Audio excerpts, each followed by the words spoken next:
Assalamualaikum warahmatullahi wabarakatuh. Apa kabar sahabat RSIA Al-Islam?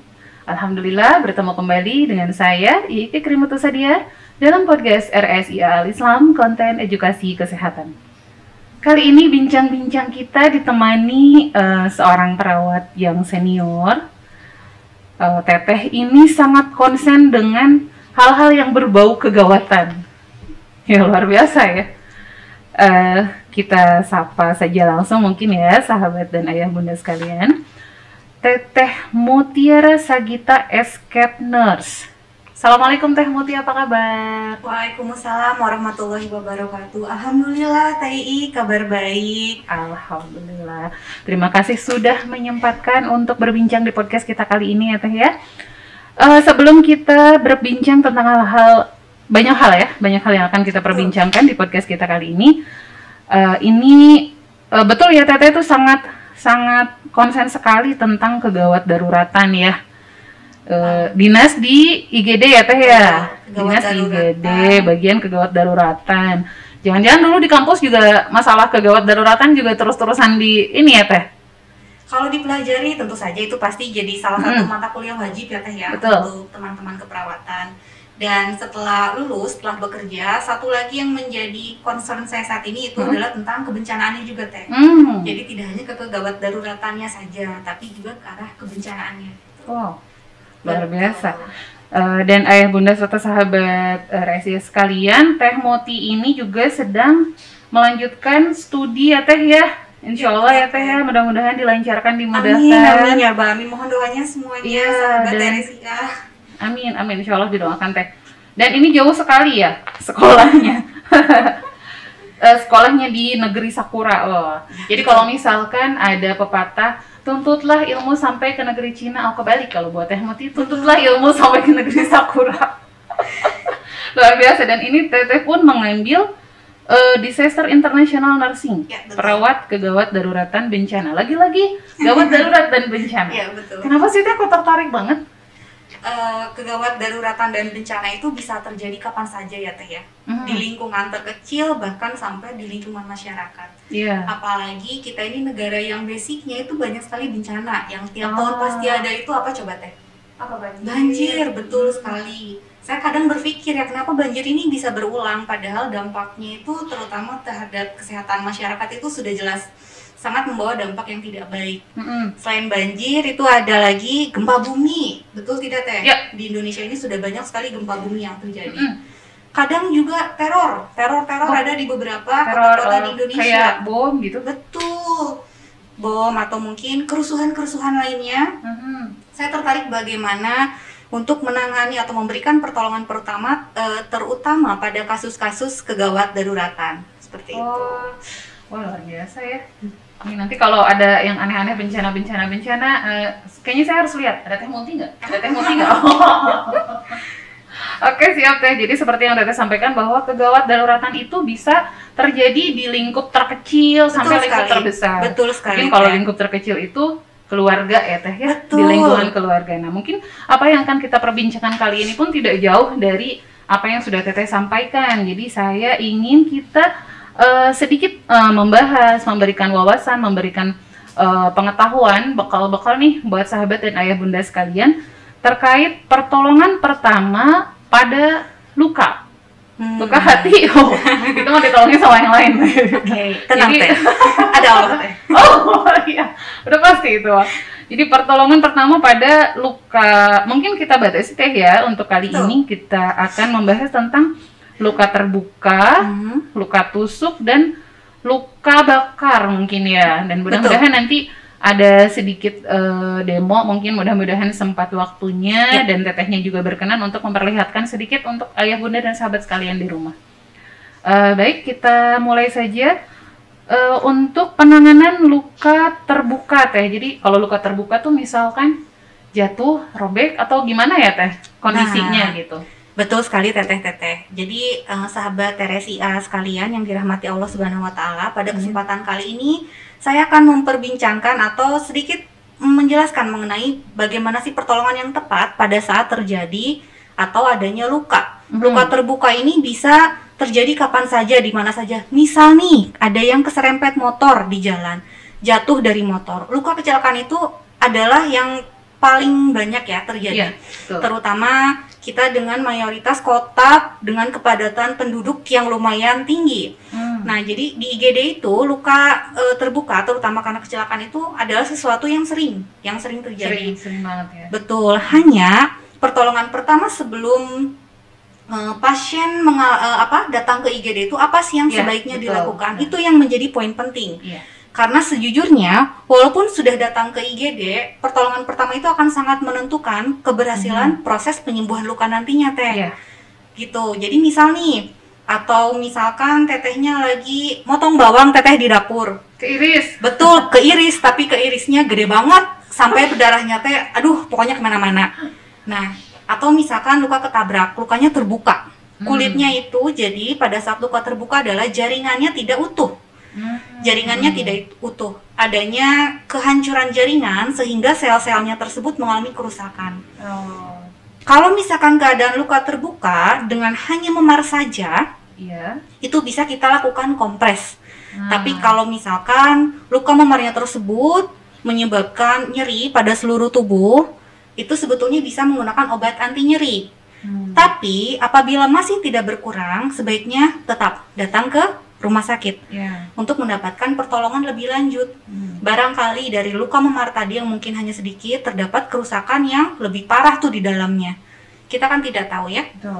Jadi sebaiknya mendapat pertolongan langsung ke IGD. Iya. Kalau lukanya terbuka yang tadi keiris darahnya kemana-mana, Iya, kalau kompres punten teh sebentar. Kalau Boleh, tadi kan boleh. Kalau memar dikompres dulu. Nah, mungkin kompresnya nih kadang-kadang suka ada yang salah nih, kompres panas, kompres dingin ya. Jadi yang mana yang untuk kompres dingin tuh untuk yang seperti apa gitu, atau mungkin Oke. dengan es batu atau dengan Nah. apa gitu.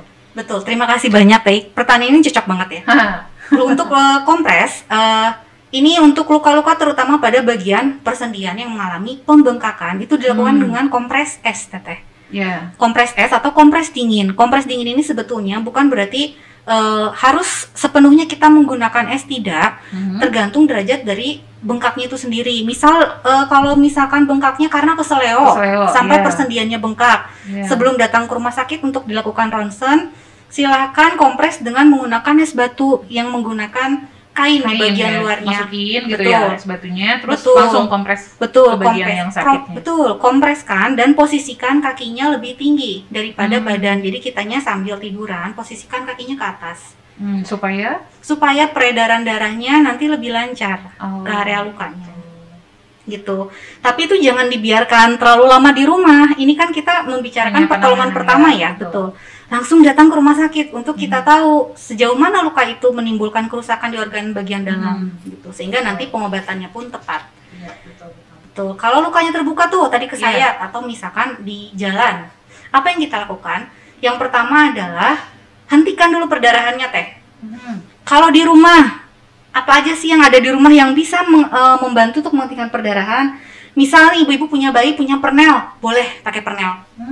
Gitu, boleh pakai pernel. Bagaimana caranya? Satu, pastikan tangannya bersih ya. Tapi kalau lagi apa ya istilahnya, lagi panik, kalau bahasa Sunda lagi kabur ya, Teh ya. Boro-boro saya ingat cuci tangan. Oke, minimal, betul, minimal tidak menyentuh langsung area luka. Gitu. Tapi pegang bagian atas kain, tetap langsung tekankan di area yang mengalami perdarahan. Setelah itu, kalau masih nih nambah lagi, belum berhenti saja, ambil kain lain. Ibu punya handuk di rumah? Ada Pasti ada ya. Handuk mandi. Betul. Handuk mandi boleh atau enggak tiung, Bu, kerudung. Kalau ibu-ibu di dapur. Lebar.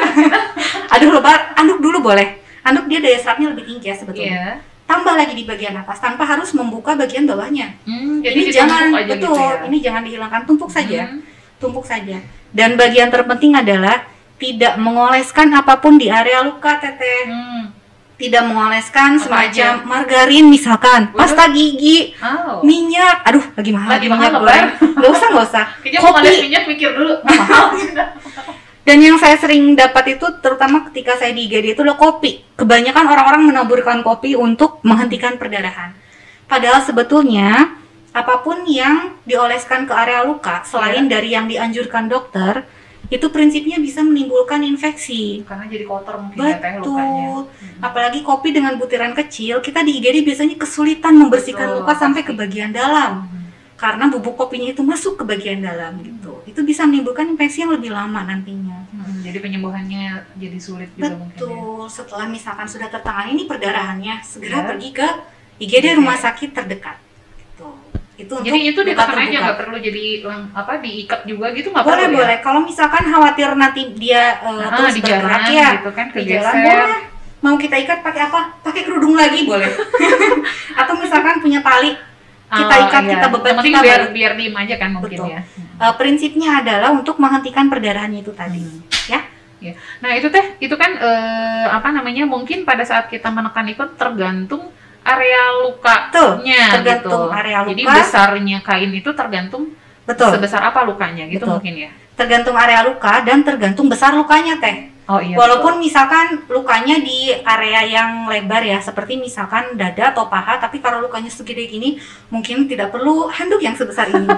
disesuaikan aja. Betul, disesuaikan saja. Siap, Kalau punya siap. kasa sebesar ini di rumah, boleh menggunakan kasa gitu. Tapi sebaiknya hindari menggunakan kapas. Oh, baru saya mau nanya, kalau kapas kecantikan? Oh, kapas Ternyata kecantikan. nggak boleh. Kapas kecantikan cukup kita gunakan untuk membersihkan muka saja. Jadi kapas itu dia seratnya mudah sekali untuk menempel nempel ya. di bagian yang basah. Kalau dia menempel di bagian luka, nanti seratnya itu malah, apalagi misalkan kapasnya dikasih betadine dulu, misal ya teh ya, kadang di rumah kan memang betadine biasanya selalu tersedia. Selalu ada. Nanti sisa kapasnya itu akan menempel di bagian luka dan itu akan lebih membuat kita sulit untuk ya, membersihkan ngebersihin. luka. Betul. Siap. Gitu. Nah, itu untuk itu luka terbuka. Nah, ada lagi nih teh. Kalau lukanya dari luka tusuk, gimana coba? Kenapa harus ada awalnya? Karena ketusuk, sakit karena Iya kan, ketusuk. kalau ketusuk kebanyakan nginjak paku ya teh ya. Tuh, apalagi anak yang suka main bola mungkin ya. Eta mah udah pasti nyeker deh Tuh. ya main bolanya gitu. Iya. Nah, untuk luka tusuk, misalkan saya ambil contoh untuk luka tertusuk paku pada anak kecil maupun pada orang dewasa. Kalau kondisi pakunya tertancap sangat dalam, tidak hanya bagian ujung dari kulit saja, tapi dia tertancap sangat dalam, pastikan untuk satu, tidak merubah dulu posisi dari si paku. Dalam artian tidak mencabut Jangan dulu dicabut. pakunya. Betul. Kenapa? Karena kita tidak tahu nih seberapa dalam si paku itu sudah merusak jaringan di dalamnya. Kalau kita cabut, khawatirnya ada pembuluh darah yang tertusuk, malah jadi perdarahan banyak. Iya. Dan itu, terlebih lagi paku ini kan identiknya dengan sesuatu yang kita Iya. tidak tahu kebersihannya seperti apa. Udah karat mungkin Karat, ya. betul. Terus mungkin di pinggir jalan siapa yang injek Betul. kita nggak tahu. Resiko infeksinya kan sangat tinggi, berbahaya sekali, apalagi kalau sampai naik ke otak misalkan. Wah, itu mah. Jadi pertolongan pertamanya satu, kalau pakunya menancap sangat dalam, tidak untuk dilepas terlebih dahulu. Itu pun sama halnya kalau benda selain paku, misalkan kayu, lagi iya, kerja, iya. tertusuk di bagian apalagi organ-organ besar, misal di perut, atau misalkan pisau, Udah berasa film apa gitu ya teh? kayak film action yang lagi berantem ya. Iya. Nah, misal di bagian dada, apa yang harus kita lakukan? Pertama, pastikan dulu si benda itu tidak kita cabut untuk Selalu menghindari, ya, betul, jangan dicabut. betul. Nah, kalau misalkan nggak dicabut nih, emang nggak bakalan merusak yang dalam. Kadang suka ada yang penasaran ya. Orang mikirnya udah kecabut, pengennya udah nusuk, pengennya kecabut aja ya teh ya.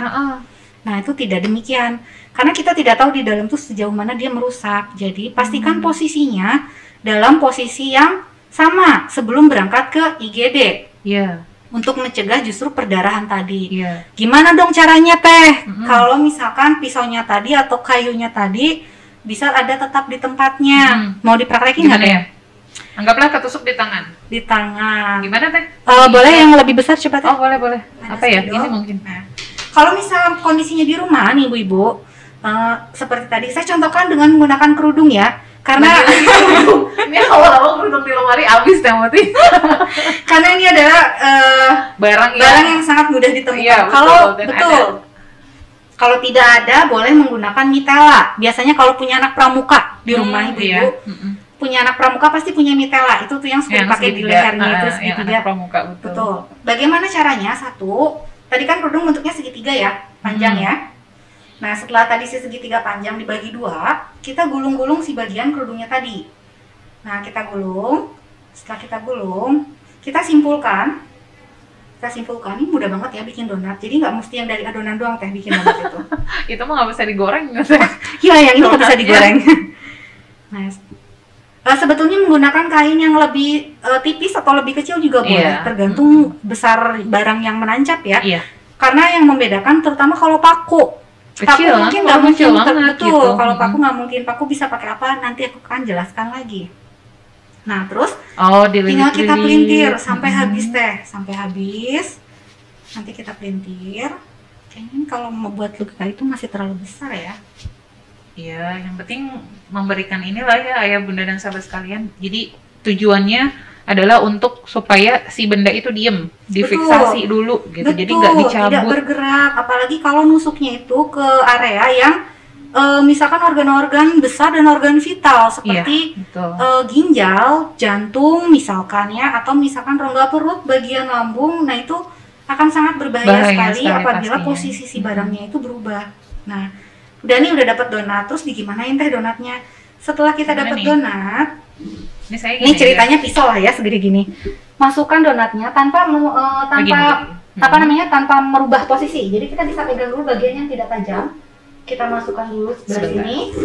Nah, boleh. Sudah teh? Bentar. Ini sepertinya suara teh mutinya supaya tetap jadi menjauh ya. Setelah si donat tadi tertancap, kita fiksasi atau kita ikat bagian samping-samping donat. Teteh boleh pinjam jarinya nggak? Ini juga untuk mengikat bisa menggunakan ini saya pergunakan kasa ya, karena tadi estimasinya adalah barangnya sebesar ini, tapi sebetulnya bisa dengan yang lain. Misal kita ikat bagian kanan kiri, bagian sisinya saja. Jadi prinsipnya adalah mengikat, betul. Kalau kenapa harus pakai donat dulu teh? Nah, pertama kalau misalkan diikat aja gitu, kayak diikat aja gitu, ikat kayak simpul gitu. Kayak simpul itu lebih membuat si pisaunya tadi bergerak-gerak teh, betul. Kalau donat kita sudah tinggal langsung masukkan saja. Apalagi kalau misalkan yang nusuk pisau. Kalau kita ini ke pinggir, bisa-bisa area sebelah kanan atau kirinya pun menimbulkan robekan lain. Iya. Gitu. Kayak misalkan paku, itu kan paku ujungnya kecil ya. Terus misalkan mamanya kreatif ngelepas aja cincinnya, masukin ke situ, nggak bisa. Aduh, kalau cincin, ibu itu terlalu berharga. Terlalu berharga. Tidak. Jadi begini, kalau paku itu dia kan lebih kecil sebetulnya ya. Kalau misalkan area tusukannya itu sudah sangat dalam, biasanya dia pun sudah sulit untuk dicabut. Jadi kalau paku bisa lebih mudah teh sebetulnya. Tanpa harus membuat donat sebesar ini, bisa menggunakan kasa atau tisu yang ada di rumah. Gunakan saja untuk bulatan kecil untuk kita nanti sampirkan di bagian sekeliling pakunya. Betul. Gitu. Tapi bukan berarti kita memfiksasi itu jangan salah ya, hati-hati malah membuat si alat itu makin dalam menusuk. Nah, itu juga yang harus diperhatikan. Iya. Betul. Jadi makanya pada saat ngikatnya tadi ya. Kalau donat itu enaknya kita bisa mengukur teh. Jadi tadi kita tetap pegang, kita masukkan lewat atas, lalu kita simpan. Itu fungsinya tadi untuk mencegah penusukan lebih dalam atau robekan lain. Tuh. Nah, makanya kalau misalkan kita hanya menggunakan kain biasa terus kita belit-belit tuh. Khawatirnya malah kelamaan. Waktunya terlalu lama kita gunakan untuk membelit luka, malah posisinya nanti dia berubah. Betul.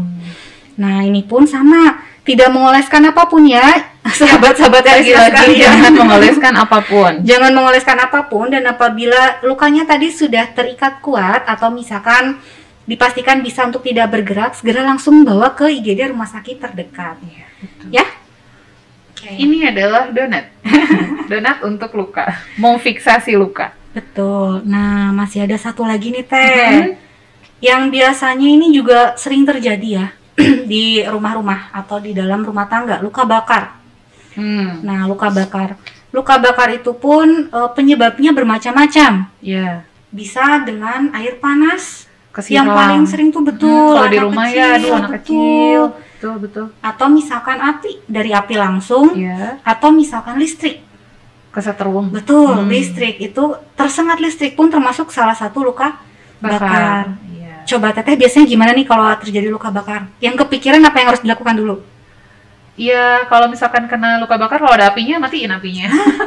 Betul banget Kayak Teteh. orang basah gituin mungkin. Nah, betul banget. Jadi pertama yang kita lakukan adalah hentikan sumber panasnya. Baik dia api. Kalau api bagaimana? Satu, bisa kita siram menggunakan air. Kalau apinya terlalu besar, kitanya yang lari, menghindari api. Kalau apinya udah terlanjur ada di badan kita bisa berguling-guling di tanah atau di bawah. Atau kalau ada handuk besar, ayo kita bahasa Indonesia dirungkup, ditutupkan ke badan kita. Handuknya harus basah. Kalau misalkan Nggak tidak, harus. itu tidak situasional ya Teh, maksudnya. Kalau masih sempat untuk membasahi itu lebih baik. Betul, itu lebih baik. Tapi biasanya kejadiannya akan lebih sulit kalau kita hanya satu orang atau sendiri di rumah. Panik Betul, yang ada ya. panik, boro-boro ingat harus apa, mengambil apa. Tapi yang penting satu, hindari dulu sumber panasnya. Betul. Hindari sumber apinya. Kalau ada bak besar, airnya penuh mau masuk ke situ, silakan masuk dulu saja. Tuh, penyiraman dengan air mengalir ya, bukan air es. Selama 20 menit pertama pada luka bakar, itu akan mencegah terjadinya kerusakan yang lebih parah terhadap luka bakar. Itu. Nah, kalau kejadiannya karena tersengat listrik, yang pertama kita lakukan, kalau ini misalkan di rumahnya ada lebih dari satu orang ya, matikan dulu sumber listriknya. Matikan dulu. Matikan dalam artian untuk keseluruhan saja Teh. Matikan dulu untuk satu rumah. Kita bisa matikan dulu untuk satu rumah. Jangan sekali-kali memegang korban yang sedang tersetrum. Karena nanti kita pun bisa tersetrum. Betul. Jangan sekali-kali memegang korban dan jangan menyiramkan air pada korban dengan luka bakar karena tersetrum. Karena air pun dia akan mengalirkan aliran listrik. Nah, betul. Jadi perbedaannya kalau penyebabnya tersengat listrik karena api atau tersiram air panas, itu pada pasien dengan tersengat listrik tidak boleh menyiramkan air secara langsung. Bahaya. Betul, apalagi kalau malah jadi nanti jadi ke bawah. Ikut goyang-goyang. Ikut jadi korban. Ikut jadi korbannya, betul sekali. Jadi setelah kita hindari nih Teh, udah kita bisa hindari sumbernya, dinginkan sekarang bagian lukanya. Kalau hanya luka kecil atau misalkan areanya masih di satu bagian tubuh seperti hanya tangan, seperti yang saya bilang tadi, kita alirkan dulu air selama 20 menit pertama. Diguyur aja gitu ya? Betul, alirkan aja, atau keran nyalakan saja. Keran nyalakan, jangan juga mengoleskan. Atau coba pasta gigi, yang paling sering itu pasta gigi, margarin, putih telur. Bener nggak sih Teh? Saya udah tahu kalau putih telur. Pernah ada yang mengoleskan putih telur? Atau niat banget ya itu misahin dulu putih telur sama kuning telurnya. Iya, atau mau baking sekalian untuk membuat kue. Atau misalkan minyak zaitun, itu tidak. Itu juga tidak. Pertolongan pertama yang paling tepat adalah air aja, cukup air mengalir saja. Tidak menggunakan olesan tersebut karena luka bakar ini dia prinsipnya tidak hanya mengiritasi atau merusak kulit bagian luar Teh sebetulnya. Luka bakar ini bisa menimbulkan dehidrasi atau kekurangan cairan di dalam tubuh karena proses panas yang terjadi di lapisan kulit. Betul. Jadi penanganan pertamanya kita dinginkan lagi dengan air tadi gitu untuk mengganti atau mengurangi kehilangan cairan berlebih juga. Nah, setelah misalkan sudah 20 menit nih. Kalau di rumah punya kain bersih, luka bakar itu prinsipnya harus bersih ya, harus steril, harus bersih. Biasanya setelah mulai didinginkan, kalau dia belum lukanya misalkan sudah agak memerah dan menimbulkan gelembung, tidak boleh dipecahkan gelembungnya. Iya, suka penasaran ya. Ya, ada yang penasaran ya, cus gitu. Kalau menimbulkan gelembung itu tidak untuk dipecahkan ya, sahabat sekalian. Jadi seperti yang saya bilang tadi, sebelum pergi ke IGD terdekat, tutup dulu bagiannya. Tutupnya menggunakan apa? Handuk bersih ya. Handuk yang baru, yang bersih, dinginkan dulu atau basahkan dulu, lalu balut bagian lukanya tadi, baru pergi ke IGD terdekat. Hanya ditutup saja mungkin ya, nggak perlu ada penekanan seperti luka terbuka tadi ya? Ya, tidak perlu ada penekanan. Khawatirnya untuk luka bakar, terutama dengan bula atau terutama dengan gelembung tadi, akan menyebabkan pecah si bulanya tadi. Memang suatu saat dia akan pecah Teh, tapi itu harus terjadi alamiah, jadi tidak dengan disengaja. Dia akan pecah pada waktu yang tepat. Betul. Karena kalau tidak nanti bisa menimbulkan infeksi.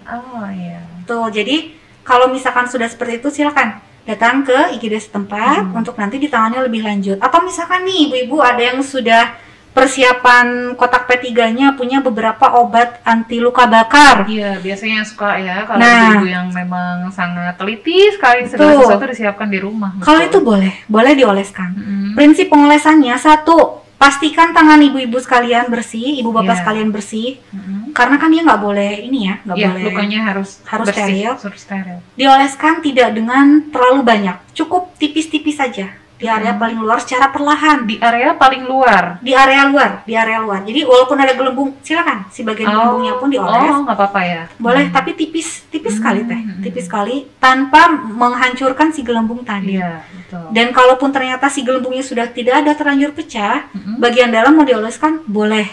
Oh. Tapi kalau iya. saya sarankan, kalau rumah sakitnya dekat, ke rumah sakit dulu saja, karena khawatirnya mengoles tanpa menggunakan alas tangan yang steril atau yang bersih, Iya. itu malah akan menyebabkan infeksi. Iya, karena lukanya jadi Betul. kulitnya kan ke itu mungkin ya, kayak Betul. terbuka gitu. Jadi sebaiknya kalau sudah sangat terbuka, merahnya sudah terlihat melebar atau dan cakupan luka bakarnya juga sudah sangat luas, itu sebaiknya Segera langsung dibawa ke IGD terdekat saja. Iya. Gitu. Nah, tapi tadi untuk yang siram-siram 20 menit Betul. itu pokoknya itu penanganan pertama pada setiap kejadian luka bakar, mau luka yang segede apapun bahkan kecil, kan misalnya kena knalpot nih, Oke. kena kecil dijemput bundanya terus tiba-tiba kena knalpot. Ya, ini juga penting sekali ya ibu bapak sekalian. Jadi kalau misalkan lukanya tadi hanya sebatas kena knalpot atau misalkan megang panci lagi masak panas, Lupa. atau misalkan kesiram air panas, itu boleh teh. Masih boleh dengan menggunakan air mengalir 20 menit. Sama ya. Lain halnya kalau misalkan kejadiannya itu karena gasnya yang meledak sehingga menyebabkan area yang terkena dampaknya itu sangat luas.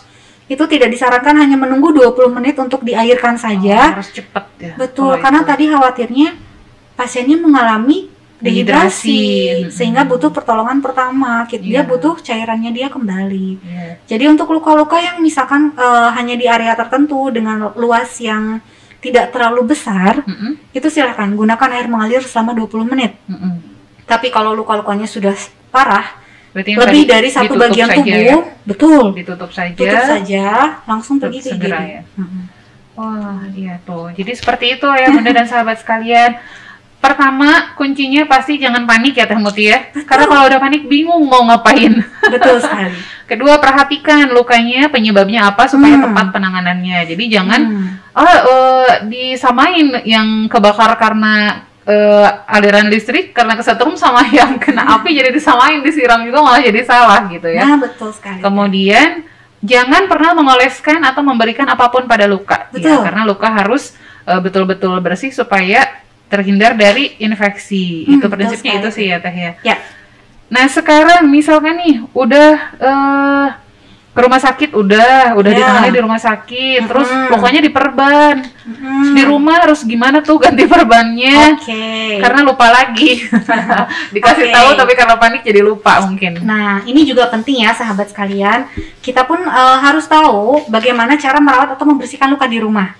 Karena misalkan satu hari datang butuh untuk dijahit, 3 hari pertama kan biasanya kontrol tuh. Nah, untuk hari-hari selanjutnya, kalau tiap hari datang ke rumah sakit biasanya lumayan di waktu, lumayan di kosnya juga. Betul. Jadi sebetulnya kita sangat bisa mendirikan keluarga untuk bisa merawat anggota keluarganya dengan luka. Iya. Gitu. Jadi yang pertama, pada saat mendapatkan penanganan di IGD, satu nih, jangan lupa minta dulu nih sama dokternya atau sama perawatnya untuk diresepkan atau dibahankan alat-alat untuk membersihkan luka di rumah. Ini kadang yang terlewat teh. Jadi besoknya dia berulang datang lagi. Sebetulnya kan kasihan juga kalau misalkan pasiennya mungkin masih lemas harus datang lagi. Betul. Nah, yang pertama tadi minta nih sama dokternya apa aja sih yang diperlukan untuk merawat luka di rumah. Cairan salinnya seperti apa, kasaknya. Kalau memang perlu diberikan salep, itu biasanya nanti dokter yang akan menilai ya. Salepnya juga, sama plasternya juga. Dan yang paling penting nih, minta juga untuk memberikan sarung tangan. Sarung tangannya tidak perlu yang steril, tapi cukup sarung tangan yang bersih. Betul. Gitu. Nah, pada saat sudah ada alat dan bahannya, ganti balutan luka setelah pasiennya atau anggota keluarganya mandi. Jadi pertama, pastikan dulu mandi dulu nih, dedeknya atau kakaknya atau ayahnya atau bundanya. Pada saat mandi, sebetulnya luka itu tidak boleh basah ya. Luka itu tidak boleh basah. Dia harus tetap dalam kondisi kering. Diusahakan pada saat mandi gunakan plastik untuk menutup luka. Yang sekarang itu kan plastik wrap itu ada ya. Oh, yang buat makanan biasanya. Oh, ditutup aja gitu ya? Tutup saja. Kalau misalkan lebar bagiannya, boleh misalkan pakai kresek yang lebih lebar, setelah itu di luarnya pakai lakban, boleh. Walaupun sebetulnya tetap aja, pasti ada kena basahnya. Iya, tapi masa iya nggak mandi? Nah itu, jangan juga sampai nggak mandi nih, malah jadi tambah nggak mandi. Iya, nanti betul, nanti malah tambah banyak bakteri. Biasanya karena ada luka, aku jadi nggak mandi, nah itu nggak boleh juga. Iya, siap. Tetap harus mandi ya. Dan luka dibersihkan setelah mandi. Yang membersihkan luka satu, cuci tangan itu. Kalau itu, biar mengalir dengan sabun atau boleh menggunakan cairan antiseptik. Nah, cuci tangan dulu, terus buang dulu sebelum menggunakan sarung tangan, buang dulu penutup luka yang bagian luar. Jadi sebelum menggunakan sarung tangan ya Teh, tapi tanpa menyentuh bagian tengahnya. Misalkan kan ada plesternya tuh. Kita buka dari bagian plesternya. Nah, kalau plesternya sulit untuk dilepas, nempel banget. Nah, basahi dulu dengan air hangat plesternya. Betul, basahi dulu dengan air hangat, baru kita buka perlahan satu arah.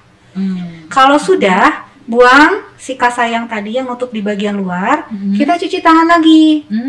Cuci tangan lagi, setelah itu baru kita menggunakan sarung tangan yang bersih. Nah, kalau untuk perawatan di rumah, biasanya tidak menggunakan alat seperti yang dilakukan di rumah sakit. Ada yang namanya pinset untuk memegang bagian kasa. Makanya gunakanlah sarung tangan, lalu ambil si kasa steril, lalu basahi si kasa steril oleh larutan normal salin yang sudah diresepkan. Bersihkan luka perlahan-lahan. Bersihkan luka itu pun satu arah. Bersihkan luka satu arah itu dari bagian dalam keluar, tidak dari bagian luar ke dalam. Dalam keluar. Betul, karena khawatirnya nanti kalau kita misalkan membersihkan dulu dari bagian luar terus ke dalam, kita malah bawa bakteri dari bagian sininya. Betul. Ya, jadi pelan-pelan boleh digulung nanti. Misalkan saya punya kasa nih, ini misalkan saya menggunakan tangan, basahi dulu, saya lebarkan kasanya, lalu saya tempelkan, lalu saya bersihkan perlahan sambil menggulung ke bagian bawah. Kalau lukanya misalkan panjang ya, maksudnya terutama kalau luka-luka bekas jahitan yang memang sudah rapi, sebetulnya itu lebih enak kita bersihkan ya. Nah, kita gulung, kita bersihkan sampai bagian bawah. Kasa ini tidak untuk diulang membersihkan, buang saja. Pakai lagi yang bersih. Kalau nggak yakin bagian sininya kotor, nah boleh setelah yang ini bersih, dibersihkanlah bagian luar tanpa menyentuh bagian dalam. Makanya tadi saya minta mandi dulu, karena minimal kalau mandi ini tuh udah bersih. Betul. Nanti boleh boleh dibersihkan. Setelah itu dikeringkan perlahan. Setelah dikeringkan perlahan, baru pasang yang kering, yang bersihnya di bagian atasnya lagi. Kalau misalkan ada resep atau ada salep yang harus dioleskan, setelah luka dikeringkan baru kita oleskan.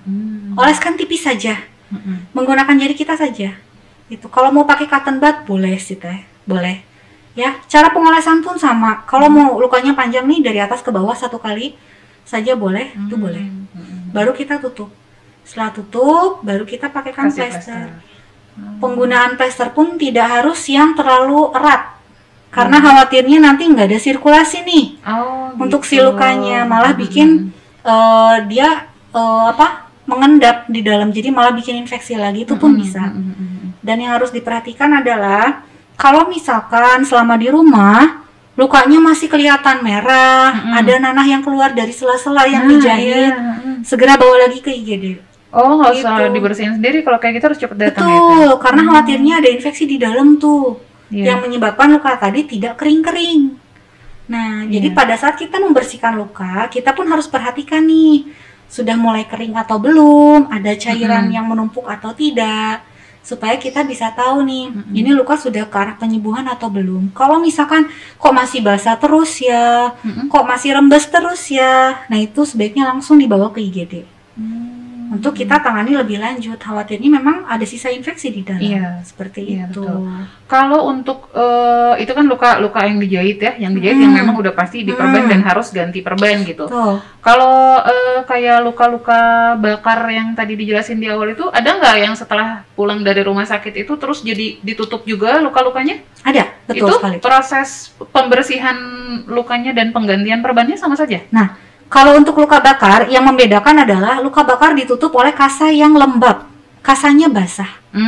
Di bagian dalamnya kita tutup dulu dengan kasa yang lembab, baru nanti di luarnya mau kita pakaikan kasa kering, lalu kita plester secukupnya tuh boleh. Oh gitu. Dan biasanya penggunaan salep itu akan tergantung oleh dokternya dan butuh atau tergantung tidaknya ya. seberapa besar luka bakarnya Areanya. tadi. Oh, Betul. gitu. Itu pasti biasanya dokter sudah memberikan resep.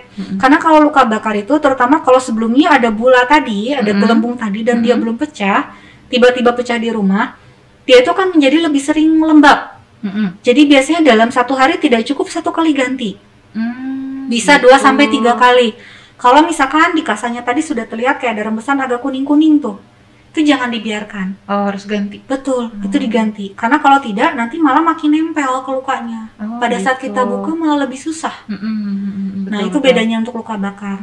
Nah, ini harus sangat dijaga juga kebersihan dan kesterilannya. Udah pasti ya kalau Ya, itu untuk mah luka wajib bakar. gitu, Mbak, ya. Betul. Tapi kalau lukanya lebih besar, biasanya dirawatkan dulu nih di rumah sakit secara intensif. Kita pastikan dulu pasiennya tidak mengalami dehidrasi atau kerusakan organ yang lainnya. Gitu. Nah, jadi sama saja ternyata ya Bunda dan sahabat sekalian,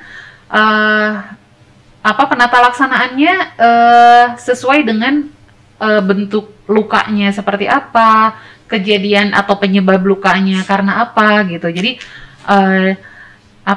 supaya penanganan yang dilakukan di rumah itu sesuai gitu ya. Betul Jadi sekali. jangan sampai ini untuk ini ketukar, yang harusnya untuk luka yang ini dipakai untuk luka yang ini gitu. Jadi harus betul-betul diperhatikan sekali ya Bunda dan sahabat sekalian. Kemudian apalagi ya Teh ya, kayak yang tadi memar kalau misalkan yang tadi dikompres itu kan di daerah persendian ya tadi kata Teh Muti ya. Kalau misalkan yang kebentur saja terus tiba-tiba suka ada kayak biru gitu, itu pun sama bentukan untuk kompresnya. Nah, kalau untuk luka memar yang misalkan biru, untuk beberapa kasus biasanya ada salep tertentu Teh.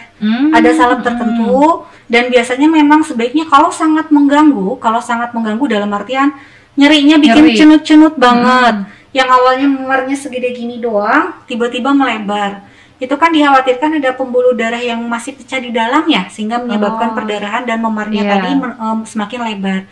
Itu sebaiknya boleh dibawa langsung ke IGD saja, karena kita tidak tahu sejauh apa jaringannya itu rusak. Iya, betul. Nah, tapi kalau hanya memar biasa yang kayak misalkan main bola nih anaknya ya Bun ya, yang laki-laki kena sundulan bolanya tapi kenceng banget, sampai bikin dia memar banget. Iya.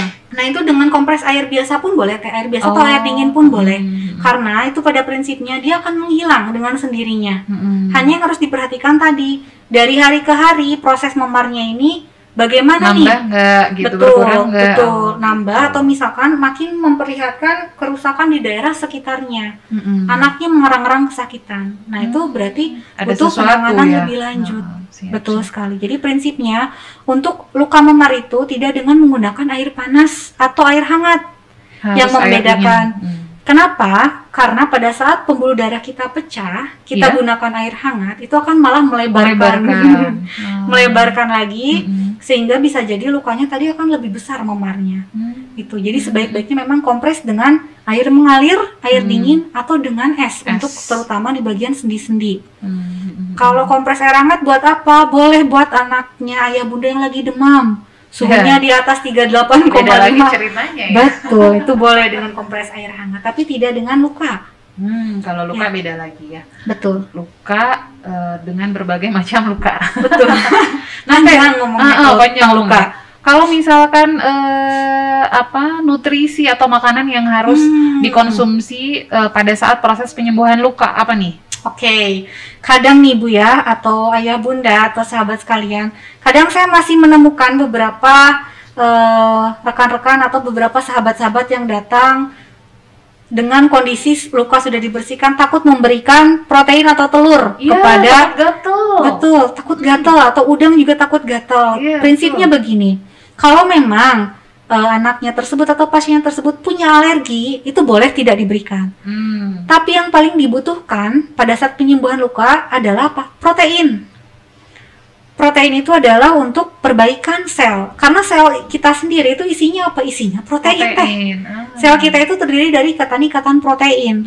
Makanya pada saat dia mengalami kerusakan, harus diganti lagi dengan protein. Betul. Makanya kalau untuk yang mengalami luka, yuk perbanyak asupan protein. Boleh dari telur rebus, boleh dari ayam, daging ayam, dada ayam, paha ayam. Mau diolah dalam bentuk apapun silahkan. Tambahannya minum susu sebelum tidur. Gitu. Atau ikan atau udang itu silakan selama memang pasiennya tersebut tidak mengalami alergi. Bukan berarti tidak boleh diberikan, itu harus. Justru itu harus. Kalau alergi nggak boleh. Malah jadi tambah penyakit. Betul. Dan daging-daging merah. Gitu. Nah, tapi jangan lupa nih, kita harus seimbangkan dengan apa? Dengan serat sama vitamin. Supaya nanti si protein punya dukungan atau support system yang lebih buat membangun rumahnya yang baru. Dari mana ya vitamin tadi? Vitamin A, D, E, C. Dari mana dapatnya? Buah-buahan, sayur-sayuran. Ya. Betul. Jadi, ayo suka makan sayur, ayo suka makan buah-buahan supaya nanti bangunan di badan kita yang kokoh. Betul. Protein punya banyak dukungan nih buat membangun lagi rumah yang baru. Supaya jadi penyembuhan lukanya lebih cepat. Betul sekali. Selain dari obat-obatan yang diberikan dokter ya. Nah, itu mungkin kan berpikirnya kan udah diobatin gitu, ya udah gitu. Kalau udah diobatin mah, jadi ternyata memang hal-hal lain pun harus tetap diperhatikan oleh sahabat dan ayah bunda sekalian. Ya, terima kasih Teh Mutino, luar biasa. Sangat sama-sama Teh. Ini sebenarnya masih banyak yang ingin diobrolin nih, tapi mungkin insya Allah di lain waktu. Semoga Teh Muti masih berkenan untuk tetap berbagi ilmu. Ada ini nggak sih Teh, mungkin pesan-pesan untuk sahabat dan ayah bunda sekalian terkait gimana nih biar nggak terjadi hal-hal yang tidak diinginkan ini gitu. Kalau misalkan supaya tidak terjadi, ya kita hindari dulu faktor penyebabnya. Misalkan takut anaknya terluka, berarti simpanlah barang atau alat-alat yang memang bisa menimbulkan anak terluka di tempat yang tidak bisa dijangkau oleh anak. Atau kalau misalkan untuk orang dewasa seharusnya sudah lebih, dia sudah bisa lebih paham ya, sudah bisa lebih mengukur kapan saya kira-kira bisa terjadi luka atau tidak. Untuk luka-luka kecelakaan ya tidak ngebut di jalan mungkin ya, untuk menghindari faktornya itu. Untuk luka-luka kecelakaan rumah tangga, hati-hati menggunakan pisau misal di rumah, atau hati-hati menyimpan barang pecah belah, karena itu pun bisa menyebabkan luka. Nah itu. Nah, dan yang paling penting juga setelah mengalami luka, usahakan untuk tidak panik. Tenang dulu. Usahakan untuk tidak panik. Lalu seperti tadi, jenis lukanya apa, kita tangani dulu sesuai dengan jenisnya. Apakah terbuka dengan hentikan perdarahan, atau luka bakar dengan siraman air, seperti itu. Dan kotak P3K tuh sebaiknya memang harus selalu ada ya. Minimal apa aja sih Teh tuh? Itu listnya. Kotaknya mah ada. Kotaknya isinya aja. Apa? Isinya Teh betadine 1. Oke, ini penting sekali ya sahabat sekalian. Betadine 1 penting banget. Betadine untuk luka, sebenarnya betadine itu fungsinya dia antiseptik ya, mencegah bakteri atau membersihkan bakteri masuk ke area luka. Jadi untuk luka terbuka ada yang memang diperbolehkan menggunakan betadine, ada yang misalkan nanti dulu deh kita pastikan dulu lukanya bersih baru digunakan betadine. Biasanya seperti itu. Jadi untuk pertolongan pertama di rumah, di dalam kotak P3K boleh 1 betadine, dan saya anjurkan mempunyai kasa. Kasa ini sebetulnya sekarang sudah banyak dijual, betul. Yang udah ada di kotak-kotak itu, simpan di dalam kotak. Plester. Plester saya tidak boleh menyebutkan merek ya Teh ya. Nggak boleh Teh, itu tit. Oke. Banyak sekali plester yang sudah dijual saat ini. Plesternya, kasanya, dan obat-obatan yang lainnya yang paling. Alkohol Teh, boleh nggak Teh alkohol? Oh, alkohol baru ya. keinget nih, kadang-kadang wah alkohol udah dibersihin aja pakai alkohol biar steril gitu. Kan prinsipnya luka harus steril, udah sterilin pakai alkohol. Oke, betul sekali. Alkohol fungsinya untuk membunuh luka, membunuh kuman ya. Apalagi dengan kandungannya yang 70%. Tapi jangan salah, ketika alkohol diteteskan ke area luka itu sakitnya luar biasa. Perih Pisan teh. perih pisan. Betul. Jadi memang penggunaan alkohol secara langsung di area luka itu tidak disarankan. Kecuali memang atas instruksi dokternya. Karena khawatirnya malah akan semakin mengiritasi bagian luka tadi. Betul, makanya kalau untuk luka bakar pun cukup di air mengalir. Iya, luka tertusuk dengan perdarahan hebat pun cukup ditekan dulu saja. Begitu, tidak langsung diberikan alkohol apalagi ya. Kebayang perih banget deh. Dikasih taburan garam atau kopi pun sepertinya perih ya kalau saya. Kalau kopi mah saya sayang tuh, mendingan diseduh. Mendingan untuk diminum ya. Ya ampun Bun, betul sekali. Oh gitu, jadi iya karena kan kadang-kadang suka otomatis ya kan biar steril gitu. Itu sterilin dulu gitu.